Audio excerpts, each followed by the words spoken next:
So ತುಂಬ ಜನ question ಕೇಳ್ತಿದ್ದಾರೆ ಸಿಲ್ವರ್ ಪ್ರೈಸ್ ಏನಕ್ಕೆ ಮೇಲೆ ಹೋಗ್ತಿದೆ ಅಂತೇಳಿ. ಸೊ ನಾನು ರೀಸೆಂಟಾಗಿ ವಿಡಿಯೋ ಕೂಡ ಮಾಡಿದ್ದೆ, ಗೋಲ್ಡ್ ಮತ್ತು ಸಿಲ್ವರ್ ರೇಷೋ. ಸಿಲ್ವರು 2 ಲಕ್ಷ ಗಡಿ ದಾಟುತ್ತಂತ ಕೂಡ ಹೇಳಿದೆ. ಇವತ್ತು ಸಿಲ್ವರು 2 ಲಕ್ಷ ಗಡಿ ದಾಟಿ ಹತ್ತತ್ರ 2.5 ಲಕ್ಷ ಕೂಡ ರೀಚ್ ಆಗಿದೆ. ಸೊ ಏನಕ್ಕೆ ಅಂತ ಹೇಳಿದ್ರೆ there are some reason.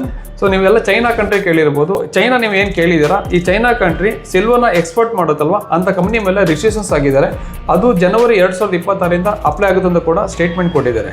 Next ಇದ್ರ ಜೊತೆಗೆ ಚೈನಾ ಇಡೀ ವರ್ಲ್ಡಲ್ಲೇ ಸೆಕೆಂಡ್ ಲಾರ್ಜೆಸ್ಟ್ ಕಂಟ್ರಿ ಸಿಲ್ವರ್ನ ಮೈನಿಂಗ್ ಮಾಡುತ್ತೆ. ಎಂಟರ್ ಗ್ಲೋಬಲ್ ಮಾರ್ಕೆಟಲ್ಲಿ 65% ಮಾರ್ಕೆಟ್ ಶೇರ್ನ ಹೊಂದಿದೆ. ಸೊ ನಾವು ಅಬ್ಸರ್ವ್ ಮಾಡಿದ್ರೆ ಹತ್ತತ್ರ 2500 ಟನ್ ಸಿಲ್ವರ್ ಅಷ್ಟು ನಮಗೆ ಶಾರ್ಟೇಜ್ ಇದೆ. ಈ ಒಂದು ರೀಸನ್ ಇಂದ ನಮಗೆ ಸಪ್ಲೈಗೆ ತುಂಬಾ ಹೊಡೆತ ಬಿದ್ದುಬಿಟ್ಟು ಡಿಮ್ಯಾಂಡ್ ಜಾಸ್ತಿ ಆಗಿ ಸೊ ನಮಗೆ ಪ್ರೈಸ್ಗಳು ಶೂಟ್ ಅಪ್ ಆಗಿದೆ.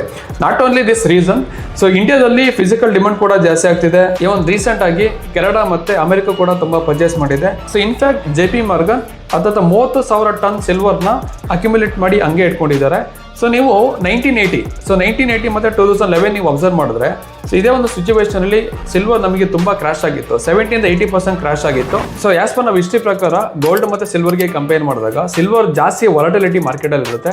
ಸೊ ನಾವು 1980 ಮತ್ತೆ 2011 ಅಬ್ಸರ್ವ್ ಮಾಡಿದಾಗ ಆಲ್ಮೋಸ್ಟ್ ನಮಗೆ ಸಿಲ್ವರ್ 70-80% ಕ್ರಾಶ್ ಆಗಿತ್ತು. ಸೊ ಹಾಗಾಗಿ ಇವಾಗ ಸಿಲ್ವರ್ ಆಲ್ಮೋಸ್ಟ್ ಆಲ್ ಟೈಮ್ ಹೈಯಲ್ಲಿದೆ, ತುಂಬ ಪೀಕಲ್ಲಿದೆ. ಸೊ ನೆಕ್ಸ್ಟ್ ಕ್ರಾಶ್ ಆಗುತ್ತಾ ಇಲ್ಲ ಇನ್ನೂ ಮೇಲೆ ಹೋಗುತ್ತಾ, ನಾವು ವೇಟ್ ಮಾಡಿ ನೋಡಬೇಕು.